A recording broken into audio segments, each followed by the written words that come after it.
총선 이제 D-16 보름 정도밖에 안 남았어요. 그런데 우리가 그동안 총선 앞두고 여야 제발 고발, 고소고발 좀 하지 말자 했는데 이번엔 또 뭐가 문제가 된 걸까요? 영상 만나보시고 이어보도록 하겠습니다.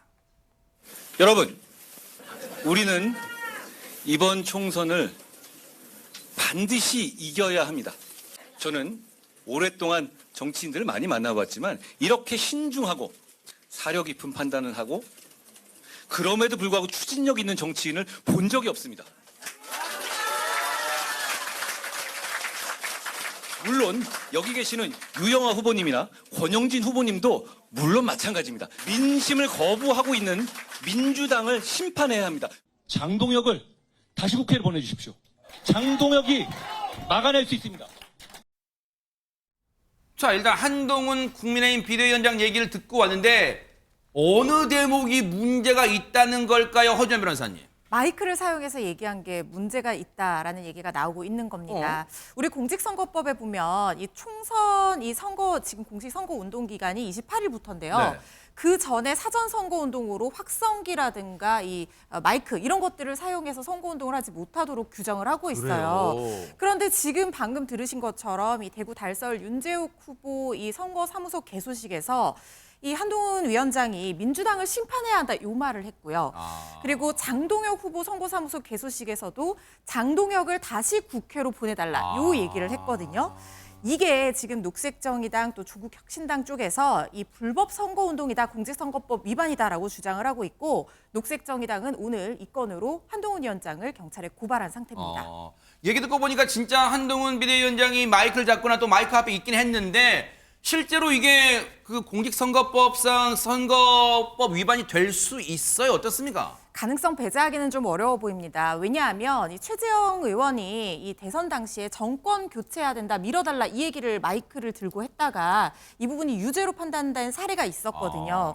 선거운동을 한다는 것은 결국에는 당선 또는 낙선 목적으로 지지를 호소하는 어떤 발언에 해당해야지 이게 위반으로 판단이 될 여지가 있는데 단순한 뭐 후보 소개라든가 칭찬 이런 문제가 아니고 심판해야 된다, 국회로 보내달라 이 부분은 다소 문제될 소지는 있어 보입니다. 네.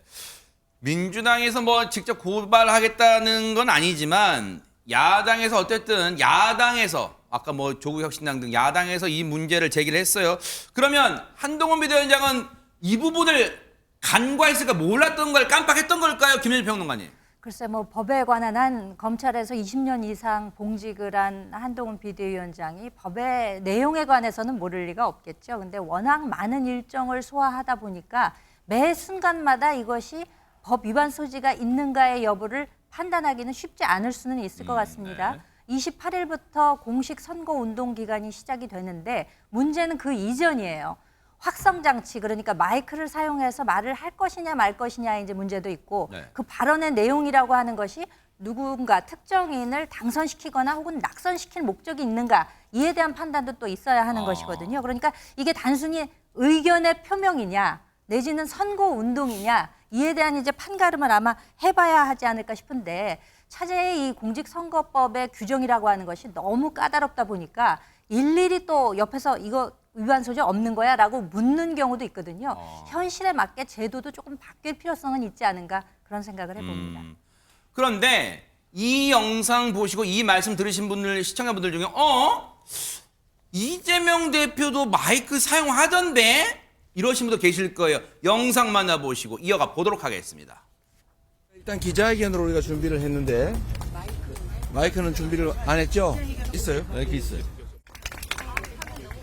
네, 반갑습니다. 마포갑 주민 여러분께 인사드립니다. 이재명입니다. 지금부터는 우리가 개방된 공간에서 하긴 하지만 기자회견이기 때문에 약간의 형식을 존중해 주시길 바랍니다. 여러분들은 잠시 관객이 되시는 겁니다. 그래서 기자회견 중에 함성을 지르거나 연호를 하거나 박수를 치거나 야유를 하거나 혹여 이런 리액션은 자중해 주시기 바랍니다. 보신 것처럼 박성배 변호사님, 이재명 대표도 마이크를 여러 곳에서 사용을 했네요. 사실 이재명 대표도 최근 전국을 돌면서 마이크를 들고 정권 심판론을 주장하고 있습니다. 다만 이 대표는 이 마이크 사용이 허용되는 기자회견 형식으로 정책 설명을 하면서 정권 심판론을 주장하고 있어서 이 경우에는 문제되지 않는다는 해석이 더 많이 나오고 있긴 합니다. 그렇지만 국민의힘 측은 그냥 넘어갈 생각이 없습니다. 현장 기자회견을 빙자한 꼼수 마이크 사용 혐의가 있다면서 이 대표를 공직선거법 위반 혐의로 고소하겠다고 밝혔습니다. 뭔가 이재명 대표가 여러 곳에서 마이크 있냐고 먼저 물어볼 정도인데 그러면 이 선거법 위반 이 되는지 여부를 좀 뭔가 줄타기로 좀 해석을 한 거예요. 어떻습니까? 그렇게 봐야죠. 네. 왜냐하면 이제 기자회견 형식이나 이런 형식은 이제 마이크를 써도 되거든요, 사실은. 네. 그러니까 이게 사실 애매하긴 해요. 그러니까 기자회견 형식이라도 기자가 질문하고 답변하는 과정에 예를 들면 상대 당이나 상대 뭐 윤석열 정권이나 이런 뭐 부분에 그런 비판적 거 입장을 낼 수 네. 있잖아요. 그러니까 이게 사실은 애매하긴 합니다. 네. 이게 누가 봐도 그러니까 아까 뭐 김현주 평론가도 잠깐 얘기했지만 기본적으로 이거를 마이크를 사용 못하게 하는 게 맞는 거냐 하는 부분이나 논란도 있어요. 왜냐하면 이게 사전선거운동 기간이라 하더라도 어쨌든 대표들이나 아니면 이제 대표급 뭐 비대위원장 대표급이니까요. 가서 뭔가 연사를 하는데 힘들게 이제 손으로 이렇게 막아서 막 하잖아요. 그게 왜냐하면 선거법 위반될까 봐 그러는 거예요. 근데 이 부분이 과연 맞는 건가? 어디까지가 그럼 기자이고 어디까지가 예를 들면 선거에 대해서 도움을 주려는 말인가? 이렇게 좀 구분하기도 어렵습니다. 공식적으로 이거 지금부터 기자회견입니다. 그 다음부터는 이게 유세입니다. 이렇게 얘기가 애매한 상황이 되는 거 아니겠어요? 그래서 논란이 좀 많은데 지금 현재로서는 양당 다 이 부분 알고는 있어요. 다. 예를 들면 마이크를 사용하면 안 된다는 거 알고 있는 거고 법으로도 처벌되고 최재형 의원 사례도 얘기했지만 그게 사례가 있기 때문에 이 문제는 논의가 좀 필요한 것 같습니다. 그런데 언제부터 할 거냐는 좀 논란이 될 수도 있지만 네. 어차피 뭐 기자회견 형식이든 아니면 유세 형식이든 네. 상대방에 대해서 뭐 비판적 입장을 내거나 아니면 뭐 국회로 보내달라는 얘기를 하는 것은 일정 부분도 포함될 수도 있기 때문에 이건 조금 좀 손볼 필요가 있지 않나 하는 개인적인 생각이 있습니다. 조금 전에 이재명 대표가 마이크를 사용하면서 이건 기자회견 형식이니까 과도한 리액션은 삼가주세요라고 했잖아요. 그러면 뭔가 이게 선거법 위반 저촉되는지 여부는 조금 아닐 수 있다 해석도 나온다는데 국민의힘에서 이재명 대표가 선거법 위반했다고 또 지적한 대목이 하나 있어요. 또 하나 있어요. 한번 영상 보시고 이어가 보도록 하겠습니다. 제가 더불어 민주연합의 24번입니다. 여러분 아시죠? 그러니까 우리는 일단 몰빵을 해야 된다라고 말씀을 드립니다. 몰빵, 더불어민주연합 비례 24번 서승만이었습니다. 24번까지 당선시켜야죠. 이번에는 또 뭐가 문제라는 거예요, 허주현 변호사님? 더불어민주당 대표인 이재명 대표가 더불어민주연합의 비례 24번까지 당선시켜야죠. 이 부분이 문제입니다.